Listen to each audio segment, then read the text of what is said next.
Hi hello. അപ്പോൾ നമ്മുടെ വിഷുവിൻ്റെ second part നമ്മൾ വിഷുക്ക് ഉച്ചയ്ക്ക് ഉണ്ണാൻ പോയ വിഷു സദ്യ ആക്കി.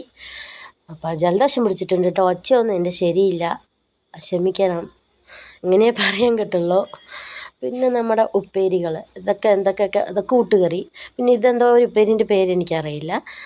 ഇത് പുളിയവരിങ്ങനെ തോല് പോക്കിയിട്ട് ഒരു കൂട്ടം വയ്ക്കും ഹേനാൻറ്റി, അതാണ്. പിന്നെ മാങ്ങക്കറി, അത് ഹേനാൻറ്റീൻ്റെ ഒരു മാങ്ങക്കറി, അത് ഒന്നൊന്നര ടേസ്റ്റാണ്. പിന്നെ മത്തൻ ഓലൻ, പിന്നെ കൂട്ടുകറി, അവിയൽ, എല്ലാം ഉണ്ടായിരുന്നു, എന്തൊക്കെയൊക്കെയോ ഉണ്ടായിരുന്നു. ഇതൊക്കെ എൻ്റെ മക്കൾക്ക് 2 പേർക്കും അവിടെ വിളിച്ച് സദ്യ കൊടുത്തതാണ്. പിന്നെ മൂപ്പർക്കും എനിക്കും ഉള്ളത് വീട്ടിലേക്ക് ബാക്കിൽ കൂടി പാർസൽ കിട്ടും ഞങ്ങൾക്കുള്ളത്. പായസം അടക്കം ഇലയടക്കം എല്ലാം കൂടി തന്നു. അങ്ങനെ നമ്മൾ കഴിച്ചു, നമ്മൾ വീട്ടിലിരുന്ന് കഴിച്ചു. ഇവർ 2 പേരും അവരുടെ വീട്ടിൽ പോയിട്ട് ഫുഡ് കഴിച്ചു. അങ്ങനെ എല്ലാം നല്ല അടിപൊളിയാണ്. സാമ്പാർ ഒഴിച്ച് ഒരു ട്രിപ്പ്, രസം ഒഴിച്ച് ഒരു ട്രിപ്പ്, പിന്നെ മോരൊഴിച്ച് കഴിച്ചോന്ന് എനിക്കറിയില്ല.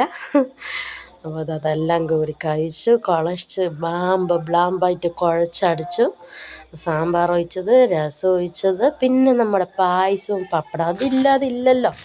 അപ്പോൾ അതടക്കം വീട്ടിലേക്ക് എത്തിയിട്ടോ. അതും കൂടി തന്നിട്ട് അതും കൂടി കഴിച്ചിട്ടാണ് നമ്മൾ നമ്മുടെ വിഷു ആഘോഷിച്ചത്. അപ്പോൾ ഇതാണ് നമ്മുടെ സെക്കൻഡ് പാർട്ട്. അത്രയേ ഉള്ളൂ.